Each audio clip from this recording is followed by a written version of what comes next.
Thanks so much for your company. I am Pius Kojo Baka. This evening, the business community has joined Ghanaians in expressing its sympathy and condolences to the government and families of the 8 persons who lost their lives in yesterday's helicopter crash near Adansi in the Ashanti region. And here's one of them, which of course is the Association of Banks. Claimed the lives of the Minister of Defense, Edward Omane-Boamah, Minister of Environment, Alhaji Dr. Ibrahim Murtala Mohammed, and 6 others. In a statement, the Ghana Association of Banks said the Ghanaian banking industry stands with the nation in mourning the tragic loss of distinguished public servants and professionals. The association added that, quote, "We extend our heartfelt condolences to the families, the government of Ghana, and all institutions affected by this national tragedy. May their souls rest in perfect peace."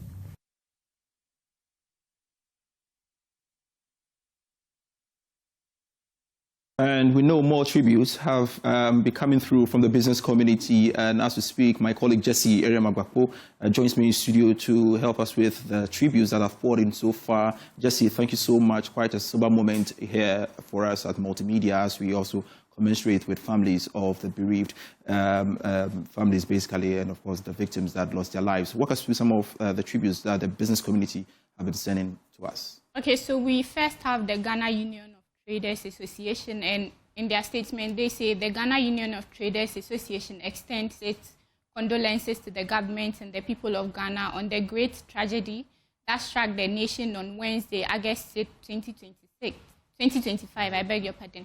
And we also have the Ghana Chamber of Bulk Oil Distributors, and they say, "We mourn the loss of dedicated public servants and the security personnel whose contributions to national development, governance and peacekeeping will never be forgotten."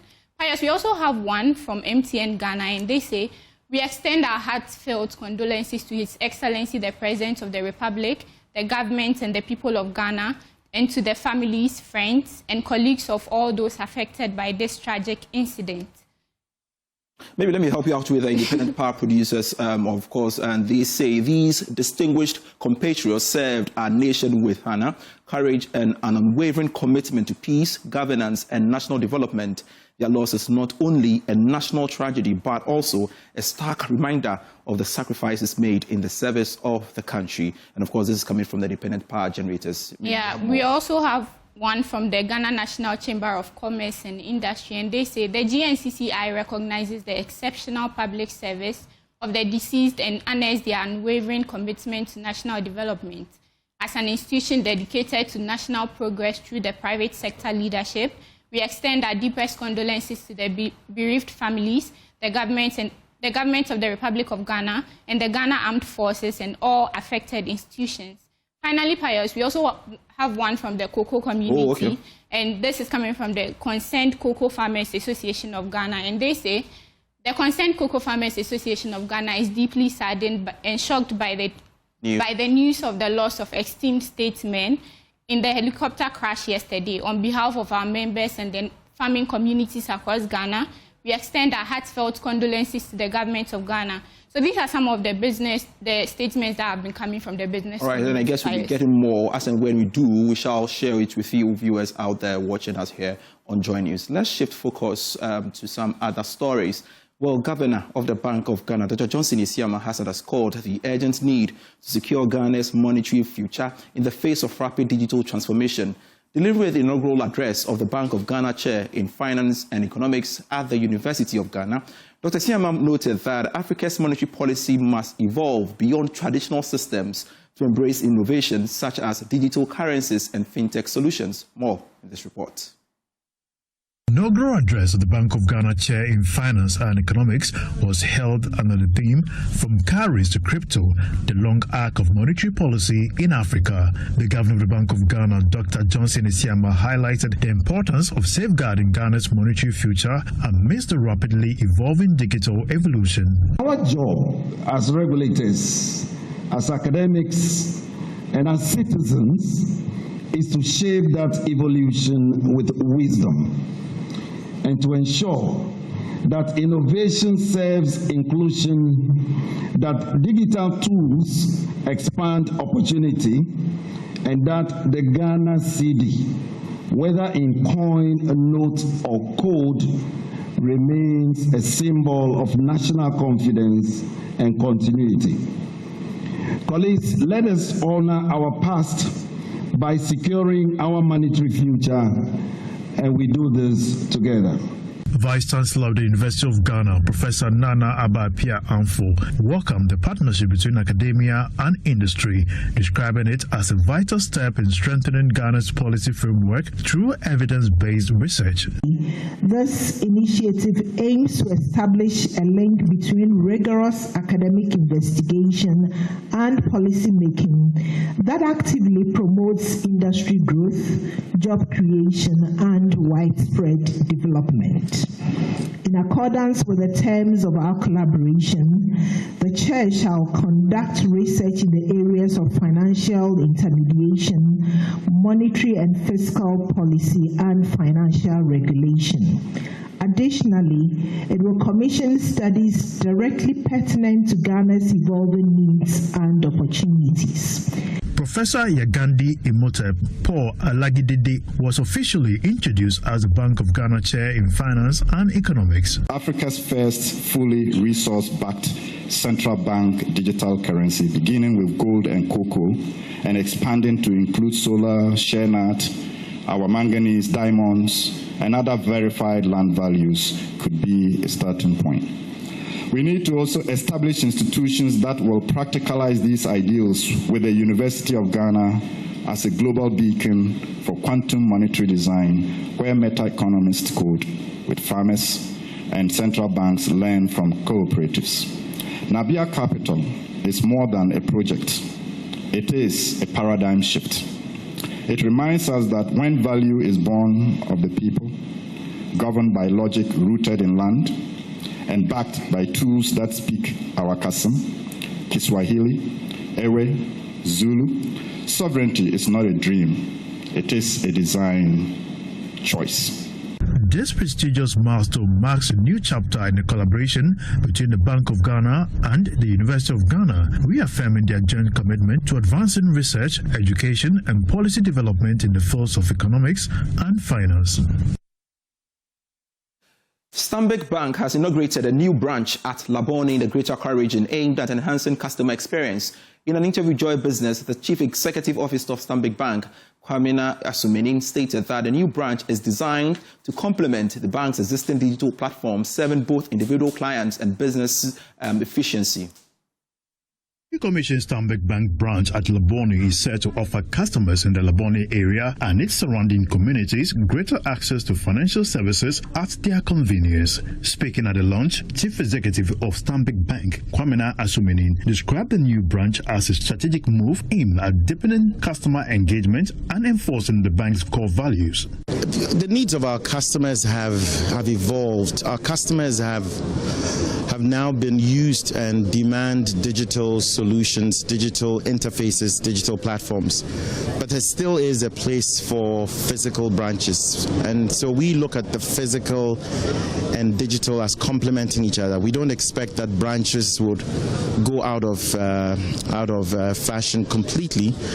But what a branch represents would evolve. And you can tell from what we have in here that we've created a lot of spaces, a lot of meeting rooms, such that we can have, value-enriching conversations with our clients on, more sophisticated products, or they have particular challenges that require, personal conversations. He further expressed optimism about the macroeconomic outlook, noting that customers can expect some relief in interest rate in the short term. Low interest rates are good for not only consumers, for banks alike. The burden on the Ghanaian consumer from high interest rates has been severe, and it's just been primarily due to the high inflation rates that we've experienced. And so we're thankful that those inflation rates have come. The inflation rate has come down, and we're seeing interest rates coming down. In fact, we can make the point that bank interest rates have even moved down quickly quicker than the policy rate, and consumers should begin to enjoy some relief very soon. Head of Affluent at Stanbic Bank, Margaret Obimpe, reiterated the bank's commitment to supporting businesses operating within the Labone enclave. A well-defined strategy to storm the markets to ensure that we're bringing additional high net worth clients within this enclave, which is one of our ambition, into this business to look at that. And additionally, we've also seen a number of SMEs, as in small businesses, have opened up, and we have solutions specifically targeted at entrepreneurs, especially women and business owners in this enclave, to get them to do more business with us. Over the past 2 decades, Ghana's banking and financial services sector has undergone significant transformation with noticeable improvement in service delivery and introduction of innovation and financial products. Stanbic Bank continues to play a leading role in this evolution. This evening, the National Communications Authority has served MultiChoice Ghana Limited with a notice of its intention to suspend the company's subscription management service for a satellite television broadcasting authorization, pursuant to Section 13 of the Electronic Communications Act 2008, Act 775. More in this report. The move, announced on Thursday, stems from growing concerns about the company's pricing structure. In a statement, the NCA cited Section 13 of the Electronic Communications Act 2008, Act 775 as the legal basis for the action. It stated that the current pricing model employed by MultiChoice Ghana is deemed inimical to the public interest, prompting regulatory scrutiny. The authority did not immediately disclose the specific aspects of the pricing model that triggered the action, but industry observers have pointed to recent public complaints about frequent and steep subscription fee increases. As required by law, the NCA has given MultiChoice Ghana 30 days to respond. During this period, the company may present its position, offer remedial actions, and submit a written statement of objections to the impending suspension. The development marks a significant turning point in the regulatory relationship between the NCA and one of Ghana's most prominent paid television providers. If the suspension proceeds, it could disrupt access to popular satellite TV services for thousands of subscribers across the country. The authority, however, emphasized that its actions are guided by a responsibility to uphold public interest and protect consumers from exploitative practices. However, MultiChoice Ghana is yet to issue a formal response to the notice. In the meantime, the NCA has encouraged calm among subscribers and assured the public that it remains committed to regulating the communications industry fairly and responsibly. To one of our lead stories, oil exploration firm Tullow has recorded a loss after tax for the first half of this year, and this was contained in its half-year financials released on August 6. More in this report. Half-year numbers also showed that Tullow Oil is reducing its loss position. The financials revealed that the loss after tax reduced from $196 million to $61 million ending June this year. However, in terms of gross revenue, it reached more than $500 million ending June this year. Tullow also argued that it is pressing ahead with measures that would help improve its performance going forward. It again added that some of these measures are actually yielding some results that would help fast-track the recovery of the oil exploration firm in the coming months. Tullow Oil also announced that it has revised downwards its production target for the end of this year. The Ghana Oil and Gas Insurance Pool is partnering with some international insurance dealers and underwriters for a capacity-building seminar for players in the Ghanaian insurance industry. The move is aimed at supporting industry players with advanced knowledge in the global energy insurance landscape. Here's a report.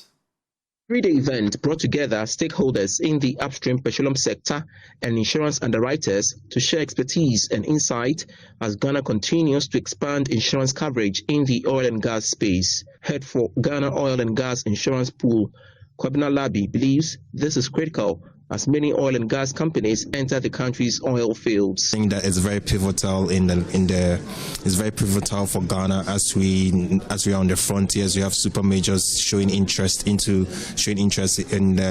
our upstream industry. So we are hoping that if we prepare our underwriters, the insurance companies and the brokers for this, we will be able to get the knowledge we need to be able to underwrite these complex risks that we have. Insurance broker from the London market and head of energy at Aces Insurance Brokers, Mark Moore, believes this will improve market understanding and boost confidence in the sector. The impact of the training here will be to improve understanding across the market. I believe we have a number of delegates from insurance brokers and insurance companies, and with the exciting potential of Ghana's energy sector, particularly the offshore oil and gas, I think there is a lot more scope for growth and development, and that doesn't just mean about technical aspects of extraction. It's in finance and insurance and banking and other areas that the rich reserves here in Ghana have the potential to really assist growth and development and understanding.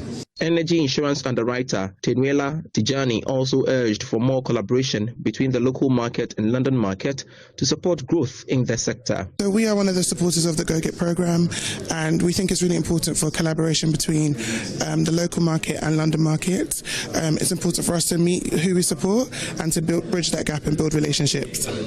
I think training programs like this are really important.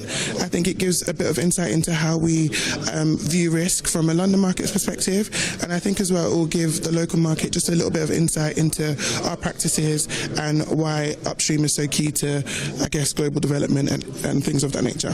GOKIP hopes to build on the partnership to build more capacity of players.